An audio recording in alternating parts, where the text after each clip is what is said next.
MDSU Ajmer classes में आप सभी का स्वागत है। हम आज आपके BA BSc BCom first year के लिए सामान्य हिंदी के पेपर के अनुसार दूसरा अध्याय गोवर्धन धारण, जिसके लेखक हैं अयोध्या सिंह उपाध्याय हरिओद, का फर्स्ट पार्ट हमने पहले अपलोड कर दिया था। आज इसका दूसरा पार्ट है। पद्य 6। सरनीर्थ पूरित थी सरसी हुई, उमड़ते पड़ते सर वृंद थे, कर सुकुलावित कुल प्रदेश को, सरित थी सह प्रमोद प्रवाहिता। शब्दार्थ: सरसण जलयुक्त, रसा धरती, सरसी नदी, सर जलाशय, वृंद समूह, कुल किनारा, सरित नदी से प्रमोद मौज के साथ प्रवाहित बह रही थी। सलील जल। व्याख्या: जल से नदी परिपूर्ण हो गई। जल से जलाशय पूरी तरह से भर गए थे। जितने भी जलाशयों का समूह था, उनसे पानी बाहर आने लगा था। यहाँ जलाशयों से पानी बाहर छलक रहा था। यमुना नदी अपने किनारे के प्रदेश को जल से पूरी तरह अपलावित करके, जल से सराबोर करके मौज के साथ वहां पर बह रही थी। अपने तटीय प्रदेश को जल में करती हुई नदी वेग से मौज के साथ प्रवाहित हो रही थी। विशेष में लिख सकते हैं कि यहाँ पर यमुना नदी का उल्लेख कवि ने किया है और वर्षा से जल किस प्रकार जलाशयों में आकर जल सराबोर हो जाता है, उसका मनोरम वर्णन है।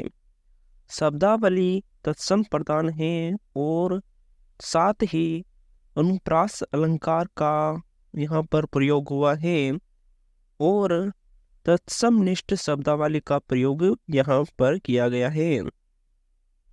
पद्य 7।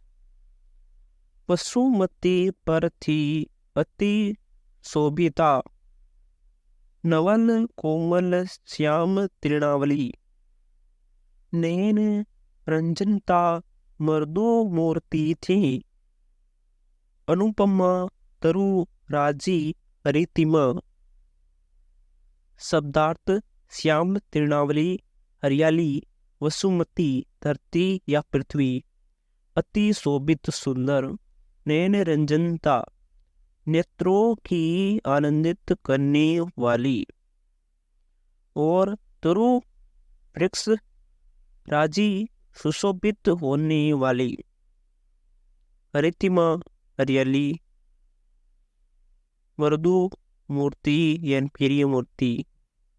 व्याख्या: धरती पर अत्यंत ही सुंदर प्रतीत हो रही थी।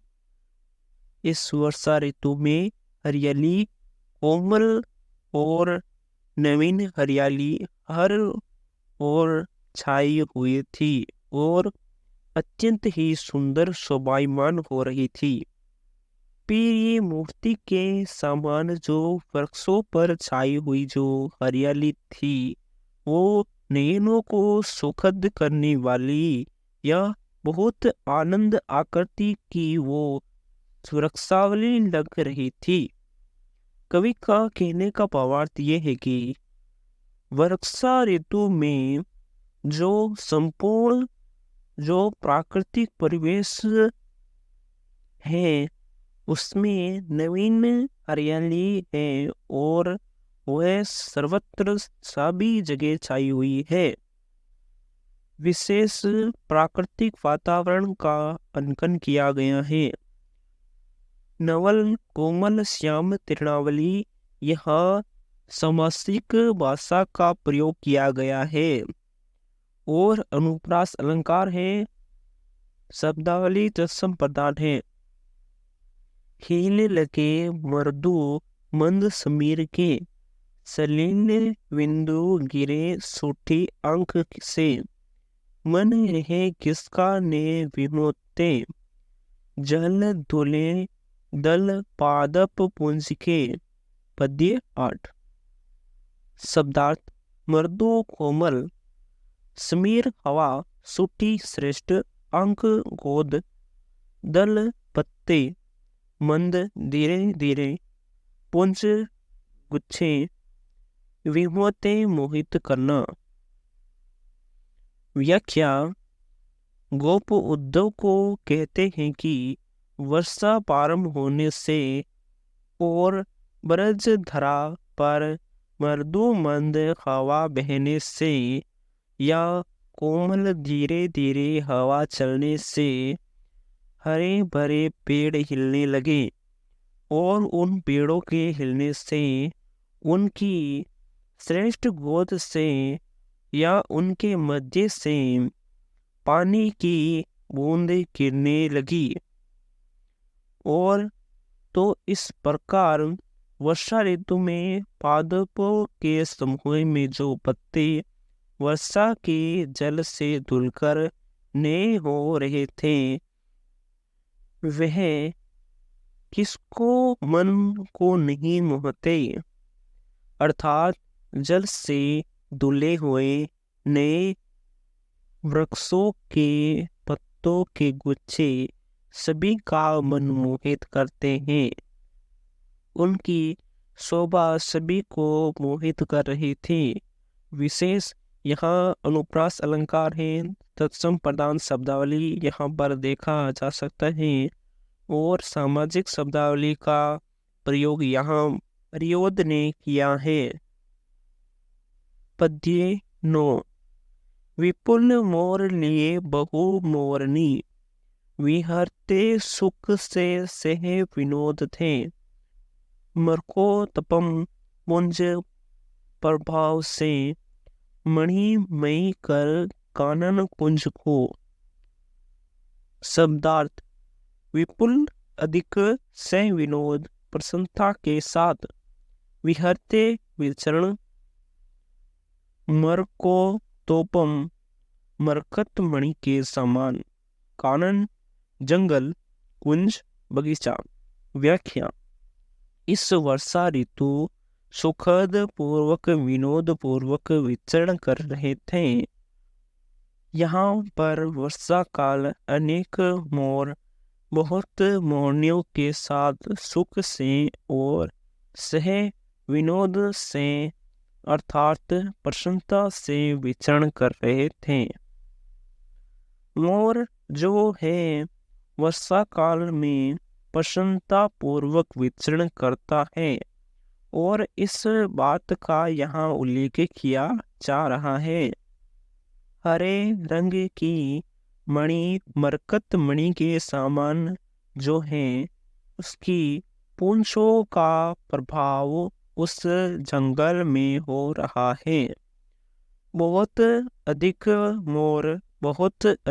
मोरनियों के साथ वहाँ आनंद पूर्वक विचरण कर रहे थे, तो उसके एक साथ घूमने उसके पूंछों का जो प्रभाव था, तो उनकी पूंछें मरकत मणि के समान हरित वर्ण की थी और पुष्पों के गुच्छे से वह वन कुंज को जंगल के उन बगीचों को मरकत मणि की आभा से युक्त कर रहे थे, अर्थात मणिमय कर रहे थे। कहने का भावार्थ ये है कि उनकी पूंछों के उस प्रभाव से वन मरकत मणि से व्याप्त लग रहा था। विशेष यहाँ पर प्राकृतिक वर्णन है, सरल वर्णन है, तत्सम शब्दावली है, अनुप्रास अलंकार है, ध्रुव लंबित छंद है। मरकोतोपम से यहाँ उपमा अलंकार है।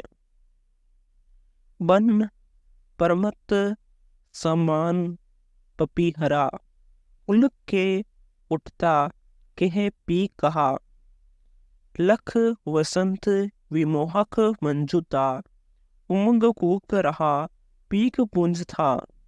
पद्य 10। शब्दार्थ: परमंत मस्त, पपी हरा पपीहा, पी प्यू प्यू की आवाज, मंजुता सुंदरता, लख देखकर, पीक पुंज कोयलों का झुंड, उमंग खुश होकर कूकियन कूकने लगा। व्याख्या: जो पपीहा हैं वह भी इस वर्षा ऋतु में सुखद वातावरण में नशे में मस्त होकर वह खुश होकर बार बार प्यू प्यू पुकार रहा था।